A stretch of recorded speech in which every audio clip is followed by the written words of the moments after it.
ഒരു നല്ല പ്രഭാതം കൂടി തന്ന കർത്താവിന് നന്ദി പറഞ്ഞുകൊണ്ട് ഫെയ്ത്ത് വോയിസിലേക്ക് എല്ലാവരെയും ഞങ്ങൾ സ്വാഗതം ചെയ്യുന്നു. ജെറമ്യാ പ്രവാചകന്റെ പുസ്തകം 29-ാം അധ്യായം 11-ാം തിരുവചനത്തിലൂടെ ദൈവമായ കർത്താവ് അരുളി ചെയ്യുന്നു, നിങ്ങളെക്കുറിച്ചുള്ള പദ്ധതി എൻ്റെ മനസ്സിലുണ്ട്. നിങ്ങളുടെ നാശത്തിനല്ല, ക്ഷേമത്തിനുള്ള പദ്ധതിയാണ്. നിങ്ങൾക്ക് ശുഭമായ ഭാവിയും പ്രത്യാശയും നൽകുന്ന പദ്ധതി. ക്രിസ്തുവിൽ പ്രിയപ്പെട്ടവരെ, ദൈവഹിതത്തോട് സഹകരിക്കുവാൻ ആഗ്രഹിക്കുന്ന മനുഷ്യൻ പൂർണ്ണമായും ദൈവത്തിൽ ആശ്രയം വയ്ക്കണം. ദൈവം ഒരു നാളും അവനെ കൈവിടുകയില്ല. വചനം പ്രഖ്യാപിക്കുന്നു, പാഴ്മലകളിൽ നദികളും താഴ്വരയുടെ മധ്യേ ഉറവുകളും ഞാൻ ഉണ്ടാക്കും. മരുഭൂമിയെ ജലാശയവും വരണ്ട പ്രദേശത്തെ നീരുറവയും ആക്കും. നമ്മെക്കുറിച്ചുള്ള ശുഭമായ ഭാവിയും പ്രത്യാശയും നൽകുന്ന ഒരു പദ്ധതി തൻ്റെ മനസ്സിൽ ഉണ്ട് എന്ന് ദൈവം വ്യക്തമാക്കുകയാണ്. നിന്റെ ജീവിതത്തിൽ കൈപ്പേറിയ സാഹചര്യത്തെ മധുരമുള്ളതാക്കി തീർക്കുന്ന ഒരു കർത്താവ് നിന്റെ സമീപത്തു തന്നെ ഉണ്ട്. വിശ്വസിക്കുക. തിരുവചനം പറയുന്നു, അവനിൽ വിശ്വസിക്കുന്ന ഏവനും നശിച്ചു പോകാതെ നിത്യജീവൻ പ്രാപിക്കുവാൻ തക്കവിധം ദൈവം ലോകത്തെ അത്രമാത്രം സ്നേഹിച്ചു. സ്നേഹമുള്ളവരെ, തിരുവചനത്തിൽ നമ്മൾ കാണുന്നു, ഇസ്രായേൽ ജനം ശൂർ മരുഭൂമിയിലൂടെ 3 ദിവസം യാത്ര ചെയ്ത് മാറ എന്ന സ്ഥലത്ത് എത്തിയപ്പോൾ അവർക്ക് ദാഹിച്ചു. അവിടെ അവർ ഒരു കുളം കണ്ടെത്തി. എന്നാൽ ആ കുളത്തിലെ ജലം കയ്പുള്ളതായിരുന്നു. എന്നാൽ മോശ ഇസ്രായേൽ ജനത്തിനു വേണ്ടി കർത്താവിനോട് പ്രാർത്ഥിച്ചപ്പോൾ കർത്താവ് ഒരു തടിക്കഷ്ണം കാണിച്ചു കൊടുത്തുകൊണ്ട് പറഞ്ഞു, ആ തടിക്കഷ്ണം എടുത്ത് വെള്ളത്തിലേക്കിടുക, അത് മധുരമുള്ളതായി മാറും. സ്നേഹമുള്ളവരെ, ദൈവം പറഞ്ഞത് മോശ അനുസരിച്ചപ്പോൾ മാറായിലെ കുളത്തിലെ ജലം മധുരമുള്ളതായി തീർന്നു. ഇന്ന് നമ്മുടെ ജീവിതത്തിൽ കൈപ്പേറിയ സാഹചര്യത്തിൽ ക്രിസ്തുവാകുന്ന കുരിശിനെ സമീപിക്കുമ്പോൾ നമ്മുടെ ജീവിതം മധുരമുള്ളതായി മാറും.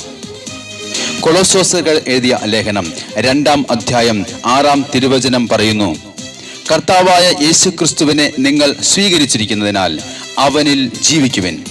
അവനിൽ വേരുറപ്പിക്കപ്പെട്ടും പണിതുയർത്തപ്പെട്ടും നിങ്ങൾ സ്വീകരിച്ചിരിക്കുന്ന വിശ്വാസത്തിൽ ദൃഢത പ്രാപിച്ചുകൊണ്ട് അനർഗളമായ കൃതജ്ഞതാ പ്രകാശത്തിൽ മുഴുകുവിൻ. സ്നേഹമുള്ളവരെ, തിരുവചനം നമ്മോട് പറയുന്നു, അവൻ നിങ്ങളോട് പറയുന്നത് ചെയ്യുവിൻ. നമ്മുടെ ജീവിതം സന്തോഷകരമാകുന്നത് കർത്താവായ യേശു ക്രിസ്തു നമ്മോട് പറയുന്നത് നാം അനുസരിക്കുമ്പോഴാണ്. ആ കർത്താവ് എത്ര നല്ലവൻ, ദൈവം എത്രയോ നല്ലവൻ, സ്തുതിക്കും പുകഴ്ചയ്ക്കും യോഗ്യനായ ദൈവം. ദൈവം നല്ലവനല്ലോ, സ്തുതിക്കും പുകഴ്ചയ്ക്കും യോഗ്യനായവൻ. നല്ലവനല്ലോ ദൈവം, നല്ലവനല്ലോ, സ്തുതിക്കും പുകഴ്ചയ്ക്കും യോഗ്യനായ ഒരു ദൈവം, നമ്മുടെ സംഗീതമായ ദൈവം. ഹല്ലേലൂയ.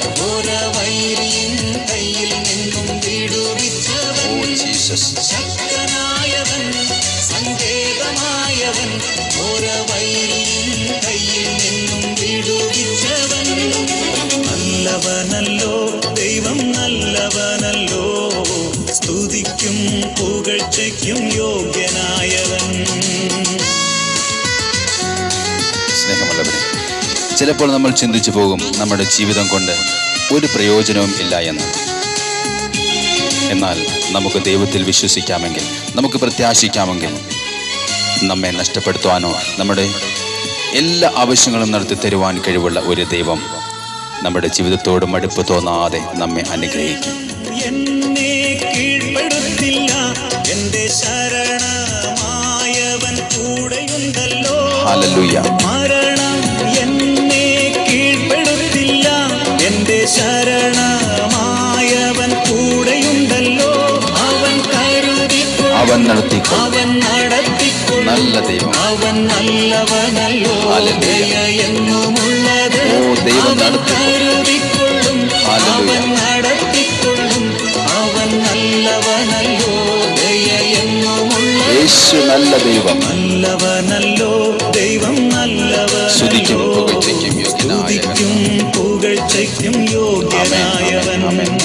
നല്ലവനല്ലോ ദൈവം, നല്ലവനല്ലോ, സ്തുതിക്കും പുകഴ്ചയ്ക്കും യോഗ്യനായവൻ. യേശുവിൽ വിശ്വസിക്കുന്ന ഒരാളും നശിച്ചു പോകാതെ നിത്യജീവൻ പ്രാപിക്കുന്നതിന് വേണ്ടിയുള്ള ഒരു പദ്ധതി ഒരുക്കി കാത്തിരിക്കുന്ന ഒരു നല്ല ദൈവം പറയുന്നു, അത് നിന്റെ നാശത്തിനുള്ള പദ്ധതിയല്ല, ക്ഷേമത്തിനുള്ള പദ്ധതിയാണ്. ഹല്ലേലൂയ. ദൈവം നമ്മെ അനുഗ്രഹിക്കും. തന്റെ മഹത്വത്തിന്റെ സമ്പന്നതയിൽ നിന്ന് യേശുക്രിസ്തു വഴി നമ്മെ അനുഗ്രഹിക്കും. കഷ്ടത തീർത്തിടുവാൻ പ്രിയൻ വന്നിടുമേ, വാനിൽ വന്നിടുമേ. ഇഹത്തിലെ കഷ്ടത തീർത്തിടുവാൻ പ്രിയൻ വന്നിടുമേ, വാനിൽ വന്നിടുമേ. പ്രത്യാശയോടെ ഞാനും കാത്തിരിക്കുന്നേ, എന്റെ പ്രിയനെ വേഗം വന്നിടണേ. പ്രത്യാശയോടെ ഞാനും കാത്തിരിക്കുന്നേ, എന്റെ പ്രിയനെ വേഗം വന്നിടണേ. നല്ലവനല്ലോ ദൈവം, നല്ലവനല്ലോ, പുകഴ്ചയ്ക്കും യോഗ്യനായവൻ. നല്ലവനല്ലോ ദൈവം, നല്ലവനല്ലോ, സ്തുതിക്കും പുകഴ്ചയ്ക്കും യോഗ്യനായവൻ. നമ്മുടെ ദൈവം, നമ്മുടെ സങ്കേതമായ ദൈവം, ഓരോ വൈരിയും നടുവിൽ നമ്മെ വിടുവിക്കുന്ന ശക്തനായ സങ്കേതമായ വൈരിയും കയ്യിൽ നിന്നും വിടുവിച്ചവൻ. നല്ല ദൈവമേ, നല്ലവനല്ലോ ദൈവം, നല്ലവനല്ലോ, സ്തുതിക്കും പുകഴ്ചയ്ക്കും യോഗ്യനായവൻ.